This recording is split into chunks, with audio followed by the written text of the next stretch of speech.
যেই নারীর পেটে বাচ্চা, ওই নারী যেন আল্লাহ নবী সাল্লাল্লাহু আলাইহি সাল্লামের চেহারা, সৌন্দর্য, নবীজির গঠন ওইটার কল্পনা করে, তাহলে আল্লাহ তাআলা সেই বরকত ওই বাচ্চার মধ্যে দান করে। এটা আল্লাহওয়ালাদের কথা, বুজুর্গদের কথা। এজন্য আজকে একটি বাচ্চা সন্তান তার মায়ের পেট থেকেই ইসলাম দিক নির্দেশনা দিছে।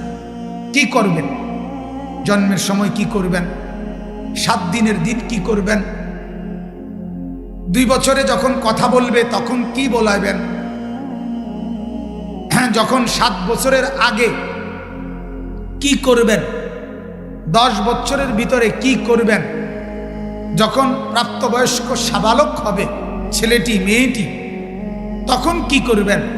ইসলাম এটা পাই পাই করে আল্লাহর কোরআন এবং রাসূলের সুন্নাত বলে দিছে, কিন্তু গাফেল মা বাপ এটা জানেই না।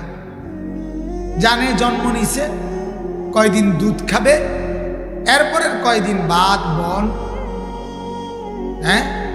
তরি তরকারি, ফাঙ্গাস, তেলাপিয়া, ফুলকপি, ফাতাকপি, দুন্দুল, করলা, আলুর ভর্তা, ডাল, খালাস, এগুলো খাবে আর বড় হয়ে যাবে। আর কি কেন, আর জিম্মাদারি কি? না, এটা মূল জিম্মাদারি না।